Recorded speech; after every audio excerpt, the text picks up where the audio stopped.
నమస్కారం. తెలంగాణలో ప్రస్తుతం ఒకేసారి చాలా విషయాలు జరుగుతున్నాయి. రాజకీయంగా, సాంస్కృతికంగా, ఆర్థికంగా కూడా. సో, ఈరోజు మనం ఈ మూడు కీలకమైన అంశాల్లో ఏం జరుగుతోందో చూద్దాం. అసలు రాష్ట్ర భవిష్యత్తు ఎలా ఉండబోతోందో కొంచెం అర్థం చేసుకునే ప్రయత్నం చేద్దాం. రాజకీయాలు, పురస్కారాలు, పెట్టుబడులు వినడానికి వేరువేరుగా ఉన్నా ఈ మూడు విషయాలు ఒకదానితో ఒకటి ముడిపడి ఉన్నాయి.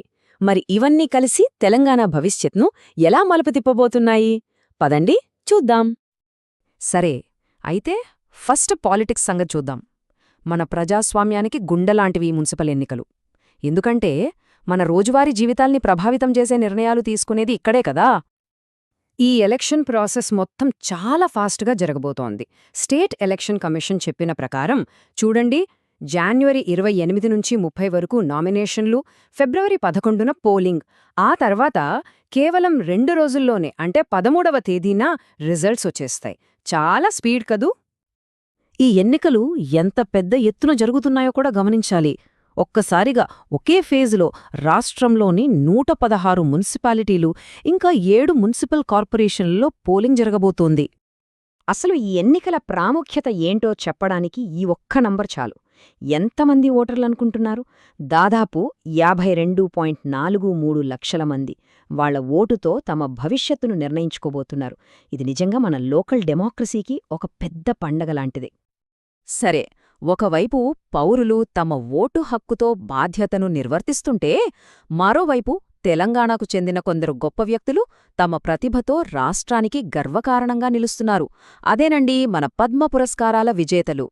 వాళ్ళ గురించి ఇప్పుడు తెలుసుకుందాం. పద్మ పురస్కారాలు అంటే మన దేశంలో ఇచ్చే అత్యున్నత పౌర గౌరవాలలో ఒకటి.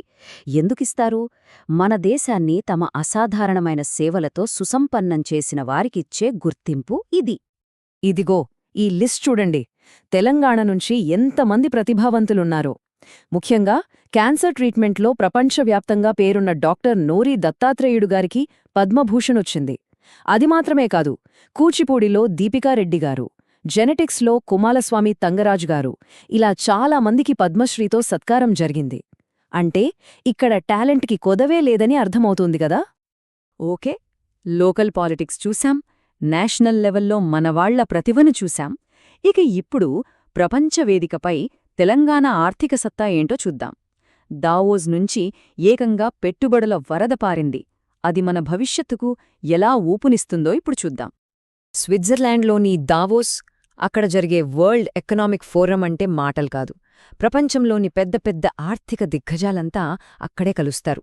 అలాంటి చోట తెలంగాణ కొన్ని చాలా ముఖ్యమైన ఇన్వెస్ట్మెంట్ డీల్స్ని ఫైనల్ చేసింది.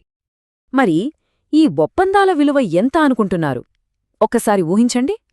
అక్షరాల 30,000 కోట్ల రూపాయలు. వావ్!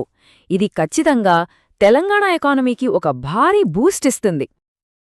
ఈ పెట్టుబడులు కూడా ఏదో మామూలుగా లేవు. అన్నీ ఫ్యూచర్ని దృష్టిలో పెట్టుకుని వచ్చినవే. చూడండి, పర్యావరణానికి మంచి చేసే గ్రీన్ స్టీల్ ప్లాంట్, ఏవియేషన్ రంగంలో ఎంఆర్ఓ యూనిట్, అంతేకాదు ప్రపంచంలోనే మొట్టమొదటి బ్యూటీ టెక్ గ్లోబల్ సెంటర్, ఇవన్నీ హైదరాబాద్కి రాబోతున్నాయి. అన్నింటికంటే హైలైట్ ఏంటంటే యుఏఈ ఏకంగా 30,000 ఎకరాల్లో ఒక నెట్ జీరో స్మార్ట్ సిటీ కట్టడానికి ఇంట్రెస్ట్ చూపించింది. ఇది తెలంగాణ భవిష్యత్తు ఎంత బ్రైట్గా ఉండబోతుందో చూపిస్తోంది. సరే, ఇప్పటిదాకా మనం 3 వేర్వేరు విషయాల గురించి మాట్లాడుకున్నాం కదా. ఇప్పుడు వాటన్నింటినీ కలిపి చూస్తే రేపటి తెలంగాణ ఎలా ఉండబోతోందో ఒక క్లియర్ పిక్చర్ వస్తుంది. ఈ 3 స్తంభాలే తెలంగాణ స్పీడ్కి కారణం. 1. ప్రజల భాగస్వామ్యంతో నడిచే బలమైన ప్రజాస్వామ్యం. 2. దేశవ్యాప్తంగా గుర్తింపు పొందిన మనవాళ్ల టాలెంట్. 3. భవిష్యత్తును తీర్చిదిద్దే గ్లోబల్ ఇన్వెస్ట్మెంట్స్. ఈ 3 కలిస్తే ఇక రాష్ట్రాన్ని ఆపడం కష్టం. మరి ఈ పౌర, సాంస్కృతిక, ఆర్థిక మార్పులన్నీ కలిసి రాబోయే రోజుల్లో తెలంగాణను ఎలా మార్చబోతున్నాయి? ఈ మార్పుకు మనం సిద్ధంగా ఉన్నామా?